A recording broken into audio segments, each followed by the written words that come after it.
pero también defiendo que el colegio de Paulina es inclusivo, porque Ya. para mí la inclusión es una herramienta para incluirte en sociedad. Y Paulina, que va a un colegio de educación especial, que podemos describirlo con una palabra que a mí me pone muy nervioso, pero que es la que utilizan de manera técnica, que es segregado, lo que está aprendiendo y el trato que le están dando y la seguridad que le están dando para que ella siga aprendiendo y se sienta segura y que afectivamente esté bien, es una herramienta de inclusión en la sociedad que no iba a encontrar en un colegio ordinario.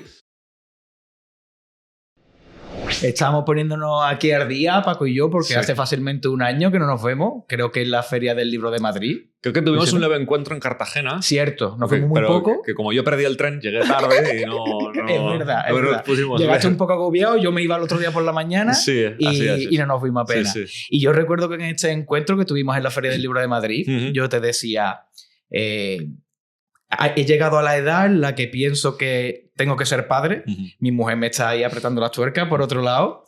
Y yo te dije, quiero leer tu libro porque has escrito La mano cerrada, Ujú. porque eres padre de una niña con parálisis cerebral y yo tenía mucho interés en leerlo y me dijiste, mira, si no estás seguro de ser padre, es mejor que no lo leas. Sí. Y no lo hice. Pero sin embargo, es cierto que, aunque es un tema poco tratado, poco visto, yo he de decir que la sensación que me he llevado después de la lectura es muy positiva y por eso quiero que charlemos sobre ello. Si te apetece, Paco, muchas gracias por estar aquí. Por supuesto, claro que sí. Muchas gracias a vosotros por traerme, a ti especialmente. Nada, por Dios. Es un placer siempre encontrarme contigo.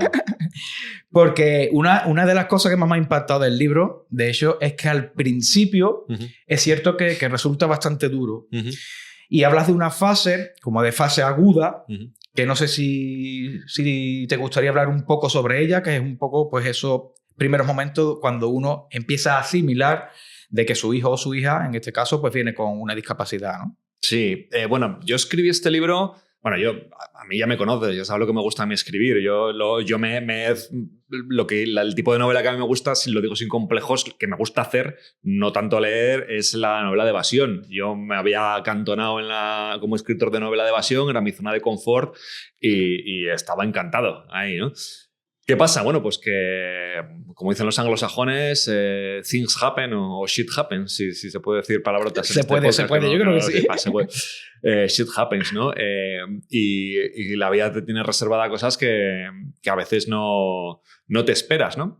Entonces, cuando nacen mis mellizos y la niña viene con una severa parálisis cerebral a causa de una falta de oxígeno durante el parto, pues en ese momento yo, miro un poco a mi alrededor y también me planteo mi postura o mi compromiso como escritor, ¿no? Todo esto que con grandes palabras hablaban de cuando yo era estudiante de Fontetaja y estos talleres literarios, ¿no? Del compromiso con la literatura, ¿no? De cómo tenemos que utilizar, cómo nuestra obligación ética como escritores es escribir de aquellas cosas que no estén contadas, ¿no? Y ahí tenía un tema que decía, me parece que de esto hay que hablar, porque lo que yo encontraba a mi alrededor no respondía a mi realidad. Lo que yo encontraba escrito sobre la discapacidad y sobre este tipo de trances en la vida, ¿no? Y quise escribirlo pronto, entre otras cosas, porque de lo poco que encontraba que me convencía y con lo que me identificaba, no había nada que estuviera escrito en esa fase que tú has mencionado de los primeros meses, los primeros años, en los que realmente no tienes ni puñetera idea, porque a la discapacidad es que no le has prestado, es muy triste, pero es así, no le has prestado atención en tu vida. Es lo que te comentaba antes. Sí. Si yo no me leo tu libro, y yo creo que el 90% de las personas que nos están viendo, si no tienen un familiar, alguien cercano que sufra una parálisis cerebral, no suele tener mucha información sobre esto. Es más, yo creo que roza el desconocimiento porque yo no tenía ni idea sobre lo que era la parálisis cerebral. Así es, ni tú ni nadie. O sea, lo primero que hacen cuando todavía estás en la UCI pediátrica es darte un librito, recuerdo, que era como un librito con ilustraciones muy bonito que te un poco te explicaban como un tutorial, ¿no? De qué es lo que pasa, que qué es la espasticidad, qué es la atención temprana, qué es la terapia con hipotérmica, pues una serie de cosas que te iban un poco anticipando pues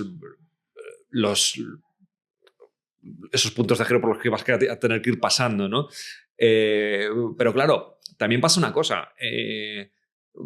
Yo algo que voy a repetir 1000 veces es que discapacidades, no hay una discapacidad. La discapacidad no es la discapacidad. La discapacidad es una suma de discapacidades. Vale. Y en cada individuo se manifiesta de una manera distinta, ¿no? Entonces, dentro de la discapacidad las casuísticas son casi infinitas. Hay muchos padres que empiezan a experimentar síntomas alarmantes en el desarrollo de los niños, ¿no? Hasta que, bueno, les van diagnosticando, pues, primero un retraso madurativo, después un retraso intelectual, después cosas que a lo largo de los años... Nacen bien, aparentemente, Exacto, sin ningún tipo de... Porque no se ha producido un cuadro clínico que sea visible a simple vista, ¿no? Y entonces se van produciendo síntomas hasta que de repente a los 13 años o incluso a los 15 yo he encontrado casos que te dicen, pues mira, lo que le pasa a tu hijo es que tiene una enfermedad mitocondrial o una enfermedad genética del gen FOX21, que solo hay 200 personas en todo el mundo. Vale, eso es un caso, ¿no? Que tienes los síntomas y llegas al diagnóstico. Vale. En nuestro caso fue al revés. Nosotros primero tuvimos el diagnóstico. Porque Paulina nació absolutamente anóxica, o sea, prácticamente muerta. La reanimaron en la sala de parto. Y claro, nos dijeron, bueno, vuestra hija de esto va a tener secuelas, sí o sí. Lo que no se sabe son cuáles, qué secuelas va a tener. Va a tener probablemente un trastorno motor, pero claro, pues nuestra doctora rehabilitadora que ha seguido siendo la misma desde ese momento, nos decía, pues claro, yo tengo pacientes cuyo único trastorno motor era que no podían hacer el gesto de tocar un violín. Ya. Pero claro, luego hay otros pacientes que tienen un trastorno motor que no pueden ni levantar la cabeza, ¿no? Entonces, el abanico de síntomas era con el que podíamos encontrarnos a partir de ese diagnóstico que ya nos habían dado en el minuto 1, era tan amplio, tan grande: epilepsia, trastorno motor, espasticidad, hipotonía, distonía, ¿qué podía aparecer ahí, ¿no?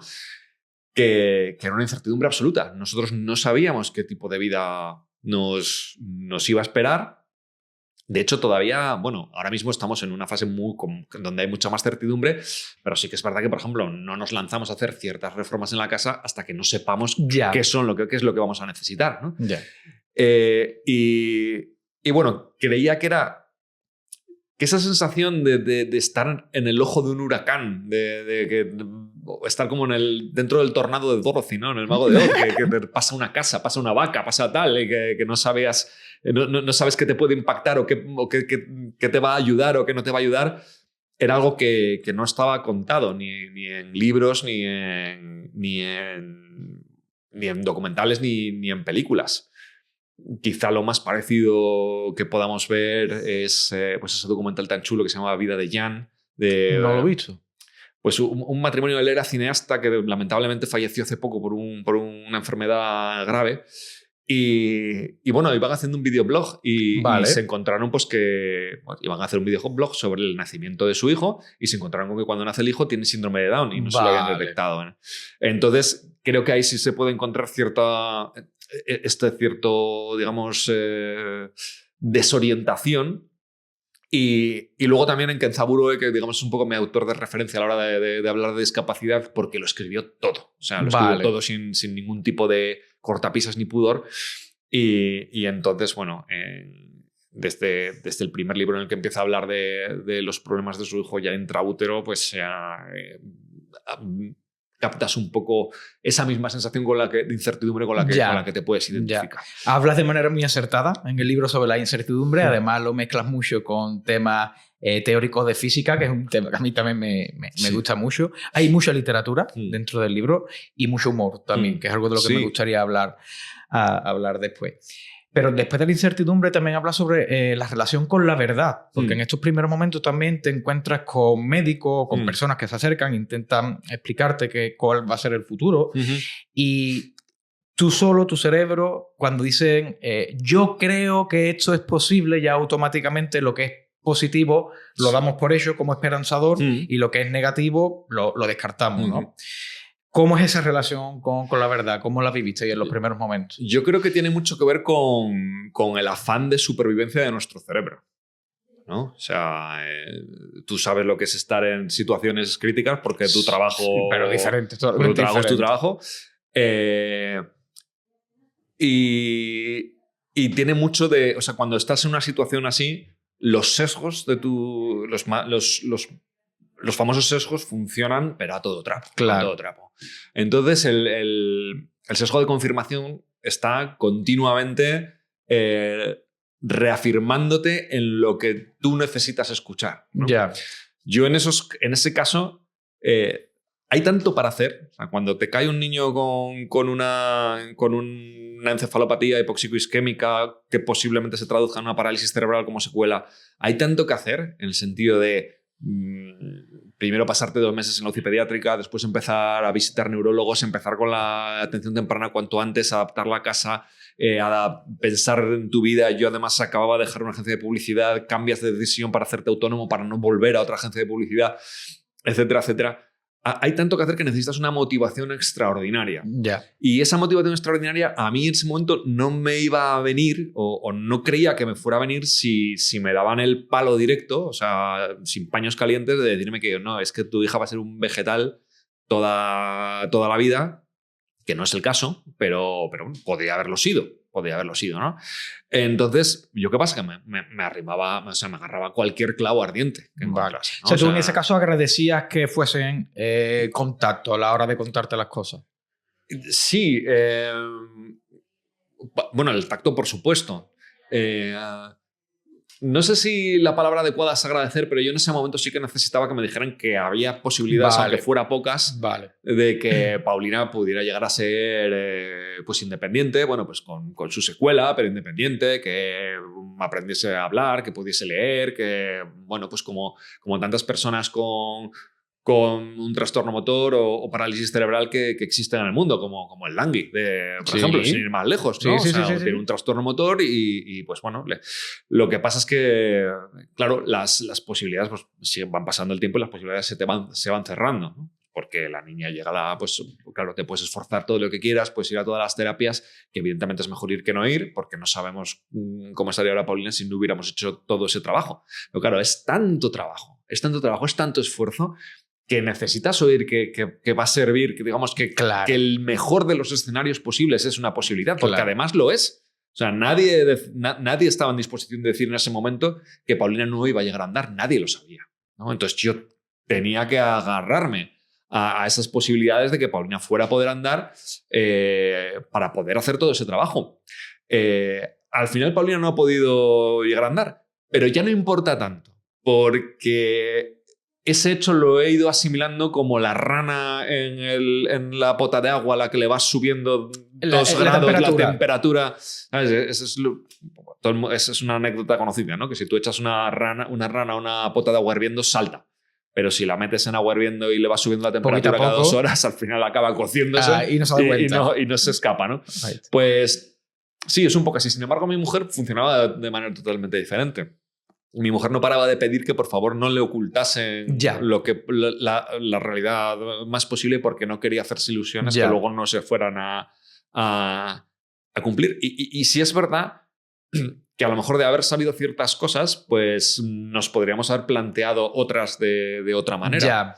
Pero bueno, en aquel momento, en ese momento de perturbación total, porque estás absolutamente perturbado. Claro.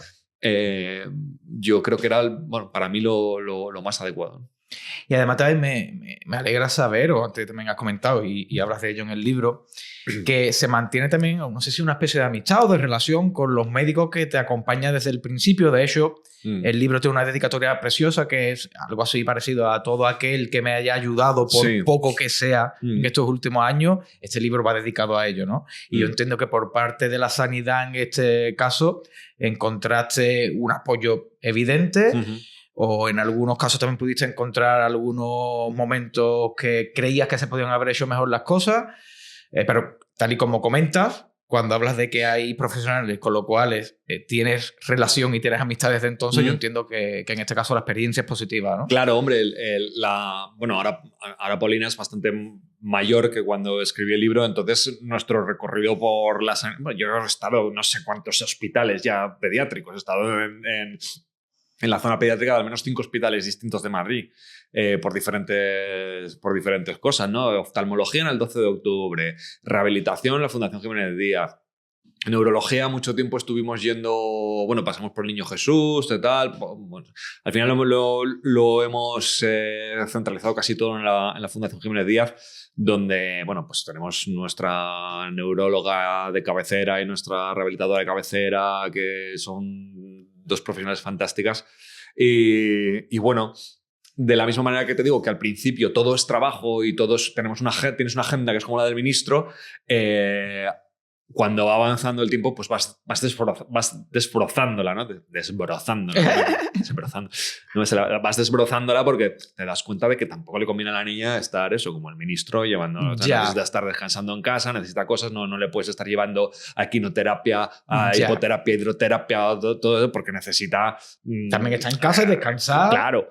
Entonces, bueno, pues hay muchos profesionales que vas dejando por el camino, no porque te hayan defraudado ni mucho menos, sino porque, bueno, vas escogiendo en cada momento lo que crees más importante y más necesario. Claro, también tienes que guiarte mucho por tus necesidades del presente, por ver, hostia, no. Vamos a probar con esto porque ahora mismo estoy en un momento que no puedo con todo, ¿no? Pues vamos a reducir, me quedo con lo prioritario, a lo mejor luego lo prioritario ya no es y cambio y esas cosas. Es que cuando hablamos de la agenda, ¿no? Que evidentemente la vida te cambia, porque tienes que estar continuamente o visitando médicos o con terapias. Hablas de ello con mucho humor en el libro porque no te gusta que os llamen héroes a tu mujer y a ti, pero es que no es solo por ser padre de Paulina, en este caso por la discapacidad, sino es que sois autónomos los dos, porque una cosa que cuenta perfectamente en el libro es que, claro, que tú no puedes trabajar para una empresa, cobrar 15.000 euros al año y llegar a tu casa a las 9 de la noche, porque tu hija te necesita y tu mujer también. Pero es que además tiene 2 hijos más. Son 3, soy familia numerosa. Sí, son casi como trillizos, además. Claro. Luego llegó Juan como sorpresa. Yo siempre digo que pasé de 0 a 3 en 18 meses, porque es así. O sea, de 0 niños a 3 en el lapso que se llevan entre ellos en 18 meses. Sí, bueno, yo lo del heroísmo.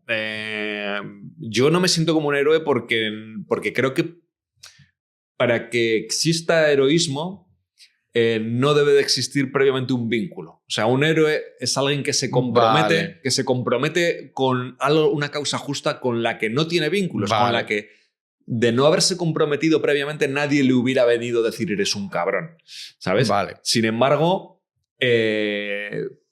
padres que no se hayan comprometido con la causa de su hijo con discapacidad, no hay tantos. Bueno, en el libro nombro a 2. No me atrevo a volver a nombrar. Bueno, uno es Pablo Neruda.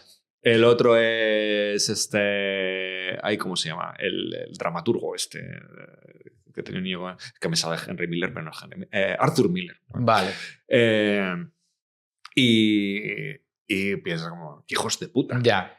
¿Sabes? Ya. O sea, que tú en el libro también pongo un ejemplo, ¿no? O sea, un conductor de autobús que frena su autobús antes de un paso de cebra cuando está pasando un grupo de colegiales no es un héroe. Es un tío que hace lo que tiene que hacer. Ya. ¿No? Vale que frenar un autobús no es tanto trabajo como ir a terapias, hacer todo el trabajo de autónomo que tenemos, organizar la casa, todo, etcétera, etcétera. Pero no creo que sea un héroe en esto porque si no lo hiciera, ¿qué tipo de persona sería? O sea, yo hago lo que hacen o lo que harían en mis circunstancias el 90% de los padres. Menos Pablo Neruda por eso es el 90. Eso sí. Y bueno, pues efectivamente sí. Tenemos una vida, no te lo voy a negar, es una vida cargadita. O sea, tenemos una rutina muy cansada. Nos pasamos agotados mucho tiempo. Ahí también hay una reflexión que hacer en determinados gremios, ¿no? Porque eso que dices de las empresas. Claro, hay sectores en los que se podría conciliar perfectamente el cuidado de un niño dependiente con el trabajo en sí, pero yo tenía la desgracia de dedicarme a la publicidad de una agencia. Y bueno, a partir de la pandemia creo que las cosas han empezado a cambiar un poco, me parece que las agencias están volviendo un poquito más humanas, pero en el momento que yo era más joven y trabajaba en una agencia multinacional a todo tren con cuentas de multinacionales, era Mad Men eso, ¿no? Y además te molaba. Era como, es que qué gilipollas eres cuando eres joven, ¿sabes? O sea, me engaña que me siento identificado entregar con esto, trabajos claro, en tiempo. Y efectivamente tuve la suerte de salir de esa agencia pues 3 meses antes de que nacieran mis hijos. Y era como, el plan perfecto. Nacen los niños, los disfruto mientras sean recién nacidos, que es algo que ningún publicista en la vida puede hacer. Y luego ya cuando pasen unos meses me vuelvo a buscar una agencia. Pues como nació Paulina con eso fue imposible. Esos meses pues se convirtieron en 8 años ya. O sea, 8 años en los que empecé a aceptar trabajos de freelance, que en eso pues mis compañeros se portaron súper bien porque me empezaron a pasar trabajos y eso pues al final lo acabé convirtiendo en un modo de vida y mira, no me va mal. O sea, trabajo como un cerdo porque al final lo de la redacción... No, y ser autónomo en este país es muy eso sí que es de héroe. Eso sí que es de héroe. Es muy complicado, pero bueno, por lo menos me da la posibilidad de estar en casa con los míos y estoy viviendo cosas que desde luego no viviría si hubiera seguido trabajando en la publicidad y creo que eso también hay que agradecerlo. Ya. ¿Y el coste económico que conlleva una discapacidad de este tipo es elevado o no tiene por qué? ¿El Estado en este caso cubre por subvenciones lo que realmente cuesta? ¿Hay gran parte que no, que tienen que al final que salir del dinero de la familia? No, es imposible que cubra lo que realmente cuesta porque es que no hay techo a lo que te puedes gastar. Vale. No hay techo. Tú puedes... ¿Cuánto te gastas? Pues lo que quieras. O sea, yo creo que un mínimo de 10.000 o 15.000 euros adicionales al año te lo gastas en discapacidad, vale, aunque te devuelvan parte del dinero. Un mínimo, ¿eh? Pero claro, lo que quieras. Te puedes ir de repente a hacer una terapia de TeraSuite a Alicante porque te han recomendado para tal cual. Claro, eso no lo cubre la Seguridad Social porque es una terapia muy innovadora que todavía no está metida en la cartera y te deja, pues yo qué sé, 1.000 euros. Dicen que en las bodas a las novias les van cobrando de 1.000 en 1.000. En discapacidad es como de 2.000 en 2.000. Vale. Y sí que es verdad que bueno, vamos ganando en prestaciones. Muchas veces te lo ponen complicado porque tienes que ir a renovar el papel de no sé qué, de repente te das cuenta de que te ha caducado, que está por caducarte el reconocimiento, el título de reconocimiento de discapacidad y que lo pides cita, no te lo dan hasta dentro de 6 meses, de repente te caduca eso y te caduca todo de golpe porque si no, eso no tienes la prestación, no tienes ni la tarjeta para aparcar el coche, entonces no te lo ponen fácil, pero bueno, cada año por lo menos vamos ganando algo poco a poco, aunque nunca sea lo suficiente porque, en fin, te puedes gastar... No hay techo. Ya. Y la educación, también hablas de la educación, en el libro hablas de algo que me resultó muy llamativo, muy bonito, y es que incluso comparas la educación tradicional y de los centros para niños con discapacidad. La educación ordinaria, sí. E incluso se puede llegar a la conclusión de que son mejores que la educación tradicional, ¿no? Porque pones el ejemplo de que tus otros niños lloran cuando van a la escuela, pero Paulina no. Sí, Paulina siempre ha ido encantada al colegio al que va. A ver, es que ¿qué hace que un colegio sea bueno o malo? Un colegio hace que sea bueno o malo el que le dé al alumno lo que necesita y lo que le viene bien para crecer como persona, para educarse académicamente y para ser, pues bueno, sacar todo su potencial adelante, ¿no? En ese sentido, los centros de educación especial que han sido cuestionados y que yo entiendo que para muchos alumnos con necesidades especiales no son adecuados, para otros alumnos con necesidades especiales muy, muy potentes, como son las necesidades de Paulina, son fundamentales, son absolutamente fundamentales. ¿Por qué? Pues porque le dan lo que necesita. Claro. A grandes necesidades, grandes remedios, ¿no?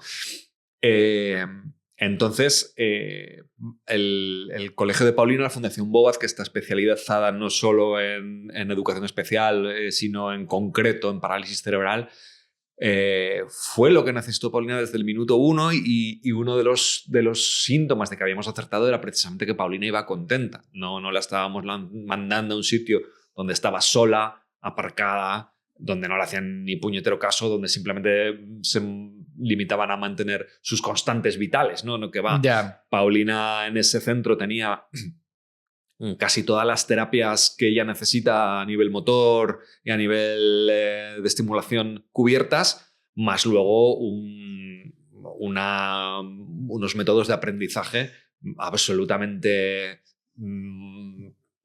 apelotantes que le ayudan a aprender dentro de sus posibilidades, ¿no? Y no solo eso, sino además un grupo de compañeros que es algo que no se iba a encontrar en la educación ordinaria, que tienen los mismos objetivos y los mismos intereses que ella. Entonces, para el caso de Paulina, su colegio ha sido siempre muy, muy importante. Muy, muy importante. Evidentemente, si me pongo o sea, es muy difícil compararlo con el colegio ordinario de los niños, ¿no? O sea, siempre es como en términos relativos. Pero sí, yo creo que, no estando en absoluto a disgusto con el colegio al que van mis hijos, creo que desde el principio las necesidades que tenía Paulina estaban más cubiertas en el colegio que iba que las necesidades de mis hijos en el colegio al que iba, ¿no? Entonces, sí, en ese sentido puedo decir que es mejor. También has hablado en varias ocasiones sobre la educación inclusiva. En este caso, creo que hace poco también llegaron a un acuerdo, salió una ley donde miles de niños que pertenecían o que iban a colegios de este tipo especializados pasarán automáticamente a colegios tradicionales, pensando que eso es una buena idea, ¿no? Pero no tiene por qué ser así. Bueno, eso sucedió, no recuerdo ya si fue en 2019 o 2020. Es una situación que ahora mismo está en stand-by porque efectivamente en la Agenda 2030 uno de los objetivos es que los colegios los colegios de educación especial de toda Europa queden reducidos prácticamente a la nada, a algo testimonial, y que a todos los alumnos que sea posible, incluidos alumnos como Paulina, se les incluya, lo digo entre comillas, en un colegio de educación ordinaria. Yo defiendo la inclusión a capa y espada, defiendo la inclusión, por supuesto. Pero también defiendo que el colegio de Paulina es inclusivo, porque para mí la inclusión es una herramienta para incluirte en sociedad. Y Paulina, que va a un colegio de educación especial, que podemos describirlo con una palabra que a mí me pone muy nervioso, pero que es la que utilizan de manera técnica, que es segregado, lo que está aprendiendo y el trato que le están dando y la seguridad que le están dando para que ella siga aprendiendo y se sienta segura y que afectivamente esté bien, es una herramienta de inclusión en la sociedad que no iba a encontrar en un colegio ordinario, porque es prácticamente imposible encontrar los recursos necesarios para, en un colegio ordinario, cubrir las necesidades. Claro. No solo de niños como Paulina, que tiene unas necesidades muy concretas, sino niños de otros muchos espectros, de espectro autista, de síndrome de Down, de niños con enfermedades mentales. Creo que atenta contra el principio de economía, ¿no? Es decir, tú concentras recursos en un sitio, claro, concentras alumnos que además comparten objetivos, comparten intereses y por tanto comparten amistad, y eso les ayuda a crecer. Lo decía muchas veces, es como un centro de alto rendimiento para la inclusión, ¿no? Cuando tú tienes un hijo que se le da bien el tenis y quieres que gane Roland Garros, ¿qué haces? Lo mandas a un centro de alto rendimiento, ¿no? Paulina tiene un objetivo todavía más difícil que el de Roland Garros, que es conseguir toda la inclusión que pueda en la sociedad, con lo cual tienes que mandar a un centro de alto rendimiento, ¿no? Claro. Todavía no me han explicado cómo podría ser posible que eso se replicase en un colegio de educación ordinaria, solamente con Paulina como alumna con altas necesidades en una clase, rodeada de alumnos neurotípicos, con una visita de una fisioterapeuta que estaría haciendo visitas a 60 colegios a la vez, porque la idea es esa, que la fisioterapeuta de un colegio de educación no puede especial ser eficiente en la vida. se desplace a tal, y lo mismo con... no me han explicado cómo. Dicho esto, defiendo a capa y espada que se mejoren los recursos en los colegios ordinarios para que a los niños, a los alumnos con necesidades especiales, que les pueda venir mejor el convivir con alumnos neurotípicos, puedan ir a esos. Porque muchas veces quizá en otros grados de afectación, o lo dicho, en otros espectros, en otro tipo de discapacidades o de diversidades funcionales o como quieras llamarlos, lo que conviene es que estén rodeados de niños neurotípicos. Y en ese caso hay que darles lo que necesitan también. Lo que no puede ser es que los recursos destinados a esos se retiren de los colegios de educación especial, ¿no? O sea, porque eso sería además el recorte encubierto mayor de la historia en educación. Claro. Sí. Sería como coger a todos los azucarillos concentrados en un azucarero y tirarlos al mar, ¿no? Ya. Si ya ser padre conlleva una inseguridad importante, yo todavía no lo soy y ya la tengo, se cometen muchos errores siendo padre. Todavía se tienen que cometer más cuando uno se encuentra ante algo así desconocido, ¿no? Y también hablar sobre naturalizar los errores de los padres, ¿no? Sí. ¿Cómo sobrellevas también esa preocupación crónica? No sé si... Pues es muy jodido. Es muy jodido porque yo además soy uno de esas víctimas del gran mal de nuestra época, que es como dicen... Bueno, como dicen muchos terapeutas ahora mismo, entre otros el mío, que es la autoexigencia perfeccionista y la autocrítica, ¿no?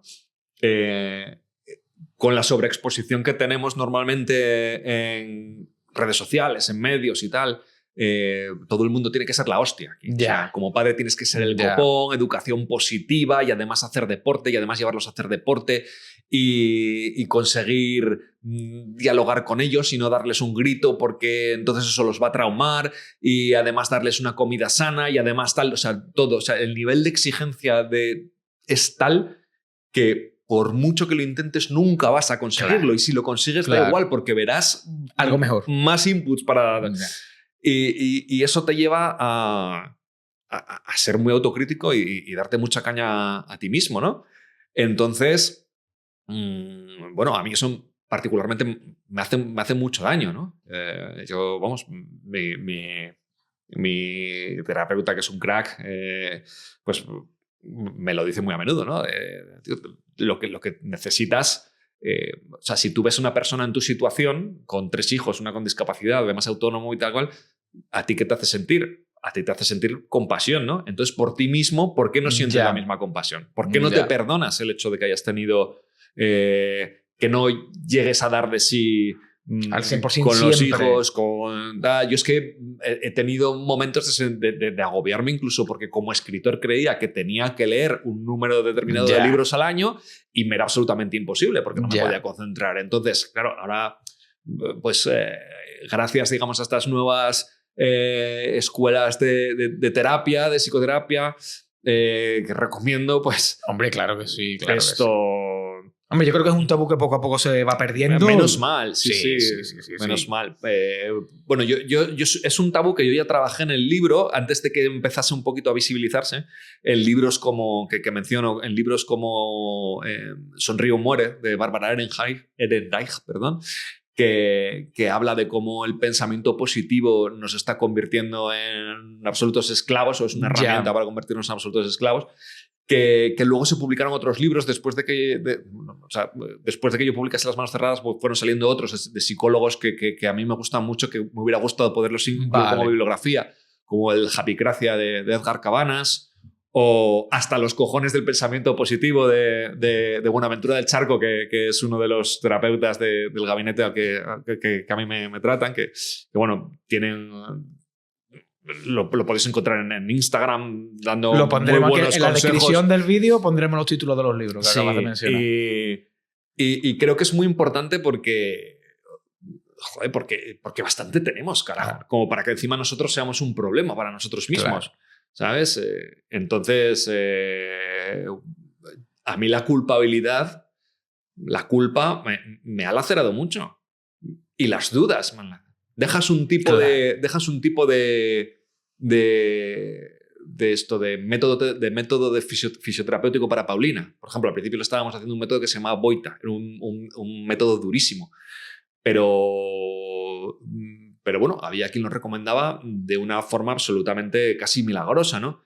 El Boita es una putada de hacer. O sea, es muy, muy duro de aplicar. Tienes que hacérselo 4 veces al día. Consiste en que hacer llorar al niño. Ya. Y llegó un momento que ¿qué pasa? Pues que no lo hacíamos. Que era como, nada, me da mucha pereza, lo dejo para luego, tal cual. Y si lo tienes que hacer 4 veces al día, al final lo acababas haciendo 1, 2. Ya. Entonces llegó un momento que era como, mira, esto no tiene ningún sentido. No sé si la niña habrá mejorado gracias al Boita o gracias a otras cosas que estamos haciendo, pero está claro que no lo estamos haciendo ni como nos dicen, ni lo vamos a llegar a hacer nunca.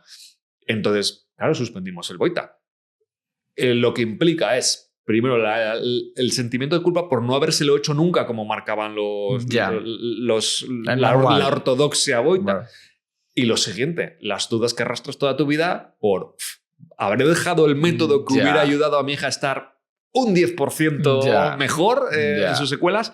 Claro, es algo a lo que si esto te pasa con niños neurotípicos o en tu trabajo o con incluso la pareja, ¿qué me hubiera pasado si me hubiera echado de novia a mi amiga de toda la vida? Las decisiones, ¿sabes? ¿No? Que si eso te pasa, pues con unas decisiones en las que se está jugando la posible calidad de vida de tu hija, joder, pues te persiguen mucho más. Es mucho más duro y tienes que ser mucho más... tienes que tener mucha más determinación a la hora de perdonártelo a ti mismo, tratarte a ti mismo con compasión y ayudarte a ti mismo. O sea, no seguir poniéndote palos en las ruedas. Y en eso estamos. Yo antes también te decía que a mí la teoría se me da de puta madre. Yo aquí la teoría vengo y la cuento. Pero luego llego a casa y sigo siendo tan autoexigente como siempre.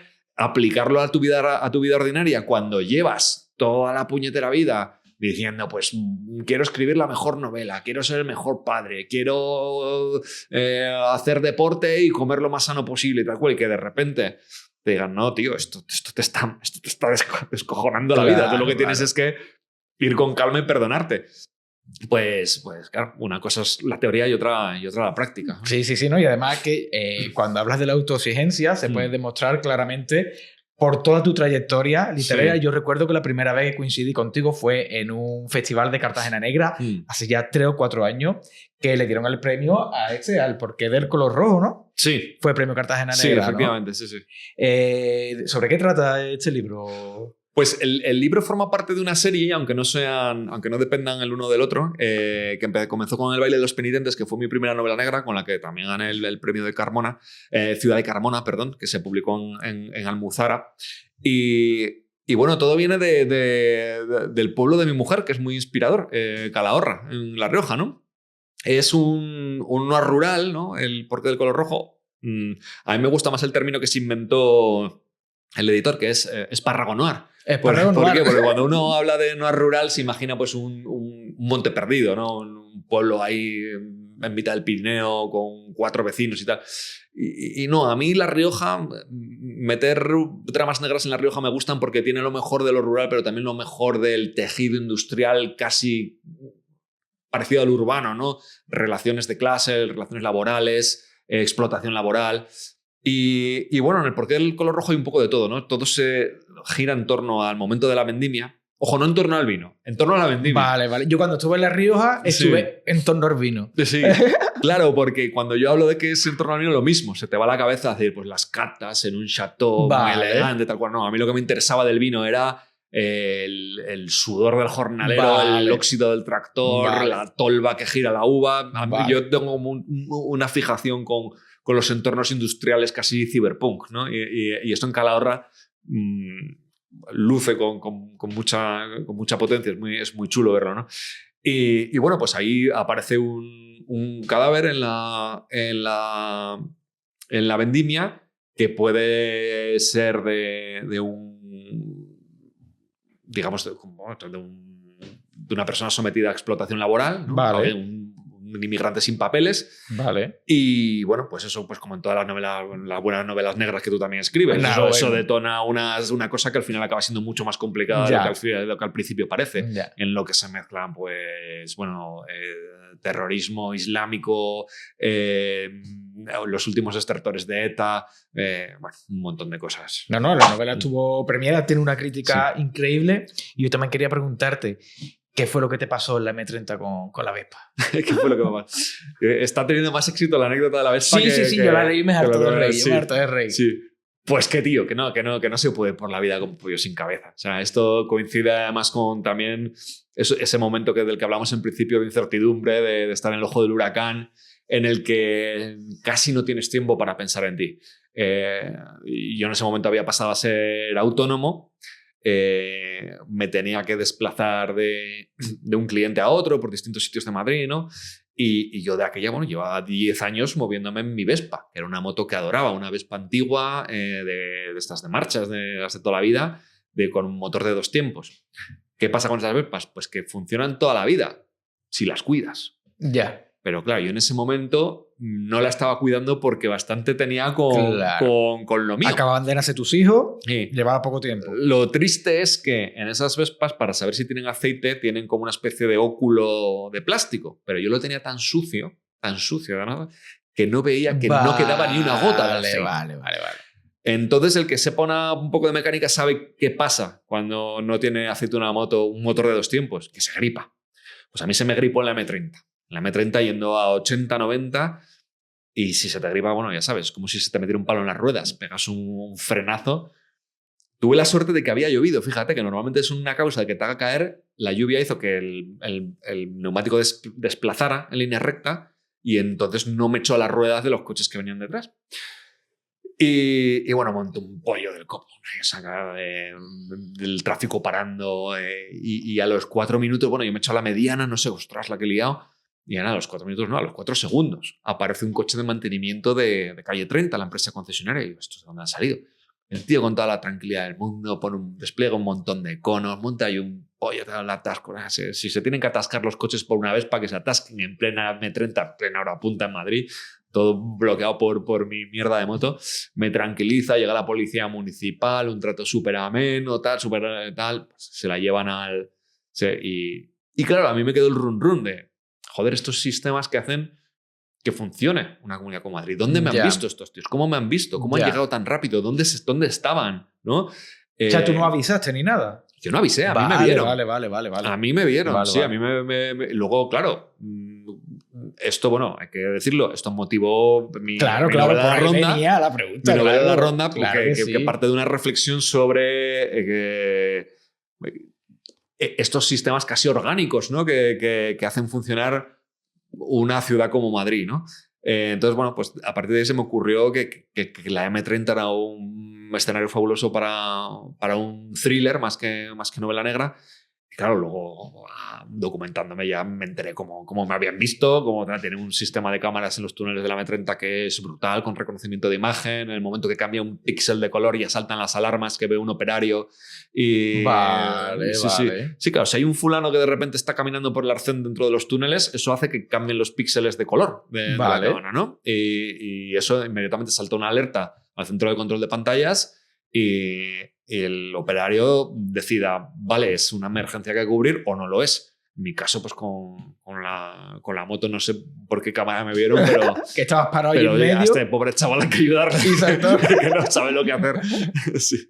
De hecho, uno de los protagonistas de la novela tiene un hijo con parálisis cerebral, ¿no? Sí. Yo entiendo que, claro, que aprovechas la experiencia también pues para no solo convertirlo en ensayo, sino para que también llevarlo a la ficción y darle visibilidad, ¿no? Claro, efectivamente, sí. Yo cuando termino de escribir Las manos cerradas, yo ya, como te dije al principio, yo soy un escritor, me considero un escritor de novela de evasión.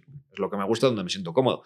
Escribo Las manos cerradas por lo que lo escribo, porque me siento obligado a ello, pero fue una experiencia súper dura. De hecho, has hablado mucho del humor de la novela y tal. Claro, yo tuve que utilizar los mecanismos de ficción que conozco, que es donde se me da bien, los mecanismos de la ficción, los mecanismos del humor, porque yo un libro sobre una desgracia propia a cara a perro, pues como hace Pedro del Molino en La Hora Violeta, Sergio del Molino en La Hora Violeta, que son libros contados pues sin, ya te digo, sin cortapisas.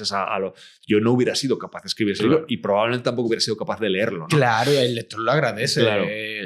Esa parte de humor, de comicidad. Sí. Los libros también están muy presentes. Hablas de Cartarescu. Bueno, empieza de hecho como Moby Dick. Sí, eso es precioso. Es precioso. Bueno, pues el caso es que aún así, cuando termino este libro, acabo agotado, como si me hubiera corrido 20 Ironmanes en el mismo.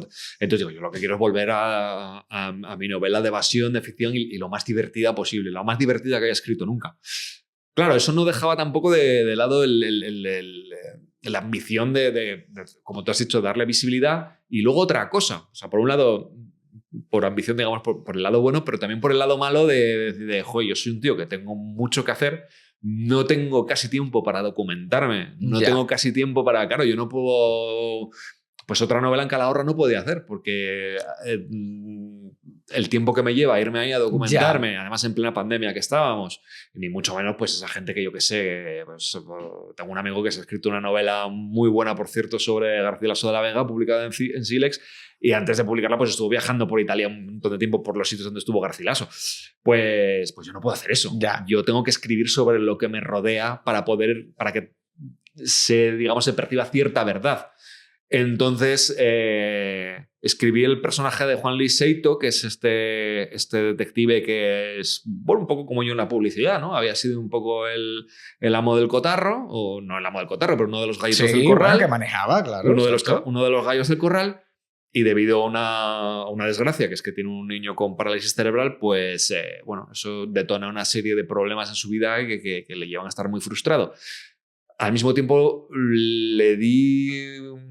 convertí a Juan Luis Seito en eso en lo que yo no quisiera convertirme, ¿vale? O sea, era un poco como eso que decían de Gabriel García Márquez, que el coronel no tiene que le escriba, le puso golondrinos en los sobacos porque él los tenía y quería exorcizarlos y a ver si se los llevaba el personaje y se los quitaba él.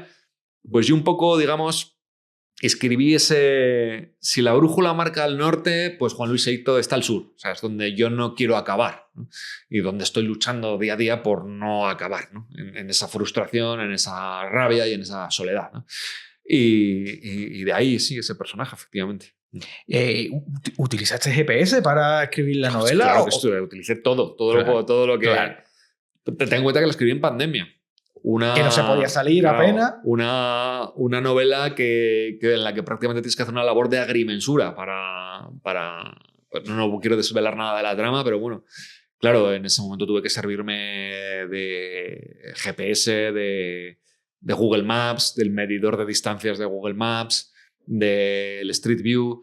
Muchos de los escenarios los tuve que escribir a priori, describirlos más o menos a partir de fotos, tal, porque no podía ir ahí ni siquiera podía salir de casa.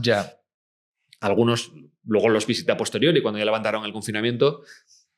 En algunos me di cuenta que había acertado y que podía más o menos quedarse como estaba, añadiendo un par de cositas. En otros tuve que reescribirlos de cero. Pero bueno, fue una experiencia muy chula que me unió mucho a un Madrid muy cotidiano, que a pesar de ser tan cotidiano yo no conocía, y que se pega mucho al Madrid que yo llevo viendo durante los últimos 8 años, que ya no es el Madrid de la Sala Sol, del Burritzer, de Malasaña, de los tardeos de tal. No, es el Madrid de que tengo que llevar a mi hija o a terapias o a mis hijos a algún deporte. ¿Y qué hago? Pues voy por la M30 y conduzco por la M30 y ahí sale una novela. Y ahí, claro, sí. Y de ahí, pues bueno, si la vida te da limones, claro, pues está bien. Y hay algo que también que me divierte mucho, y es que me gusta ver mucho tus redes sociales, porque además, bueno, se nota que eres publicista y tus textos son muy atractivos. Yo me lo paso muy bien leyéndote en redes sociales, viendo tus fotos con Paulina. Y he visto también de que estás haciendo patinaje extremo, ¿no? Pero eso es una de mis últimas locuras. Sí. Empecé a... Claro, ya tengo una edad que necesito hacer deporte porque si no me anquiloso. Y empecé a patinar. Me regaló mi mujer unos patines por un santo y Y bueno, y ahora los tengo que utilizar, ¿no? Me lo han regalado. No, sí, no, me hace mucha ilusión porque yo patinaba cuando era chiquitito, pero nunca patinaba con patines, nunca había patinado con patines en línea y tal. Me apunté a clases y tal, y bueno, muy guay, pero bueno, yo ya me cansé un poquito de pasar conos y tal. Y entonces un día mi profesor se puso, bueno, tenía algún compromiso, no pudo venir, y mandó a un chaval a sustituirle. Ese chaval era un chavalito joven que nos puso a dar saltos de 180, 360, ¿no? Pues esto sí que me mola más, ¿no?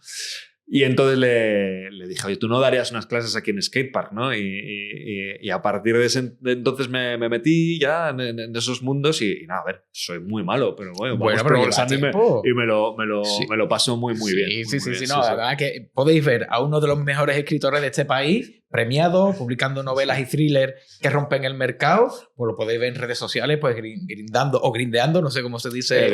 Creo que grindando. Grindando, no puedo tirar la mano en el fuego. Es algo poco visto, cuanto menos poco visto.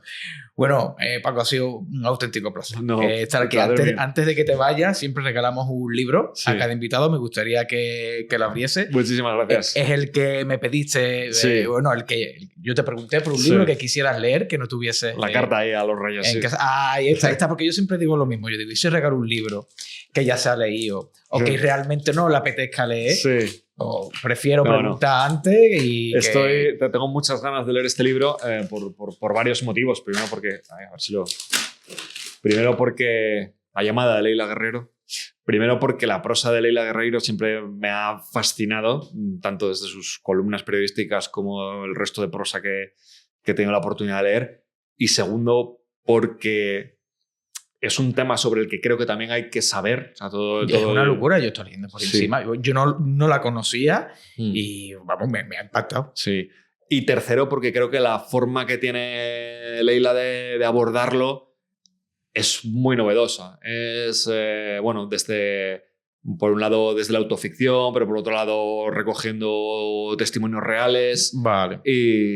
Y bueno, la verdad es que tengo muchísimas ganas, o sea que te lo agradezco de verdad y lo recomiendo mucho. Gracias a ti por estar aquí y también quería pues transmitirte mi admiración porque te conozco desde hace muchos años. Siempre te he admirado como escritor, pero es cierto que después de leer La mano cerrada, solo puedo mirarte a los ojos y decir que tienes toda mi admiración. Porque... la admiración es mutua. No, que va. En la vida no puede serlo. No puede serlo en la vida. La mano cerrada es una lectura dura. Es de reconocer que la primera mitad impacta bastante porque va sin medias tintas. Y se agradece mucho esos tintes de humor y esos toques de descanso. Pero es cierto que a medida que se va leyendo, lo que consigues es que todo lo que no teníamos ni idea de lo que era la parálisis cerebral o que veíamos la discapacidad y automáticamente, no sé si es algo natural o algo que sentía yo porque soy así de mierda, es que se causa rechazo, no sé si por miedo, por no querer acercarse a la discapacidad, y con la lectura de tu libro eso cambia totalmente el cerebro del lector y nada más que por eso yo creo que merece la pena. Pues me alegro mucho, te lo agradezco de verdad. Y a todo lo que nos estáis viendo, todo lo que nos estáis escuchando, sortearemos un ejemplar de la ronda que ahora Paco va a firmar y va a dedicar, y ya sabéis que para saber cómo se gana tenéis que leer la descripción del vídeo. Paco, ¿todo bien? ¿Contento? Todo bien, fenomenal. Pues muchas gracias por estar aquí. Muchas gracias. What's up is down, what's left is right. Chasing stars and holding you. I can't see the end, but we'll see it through.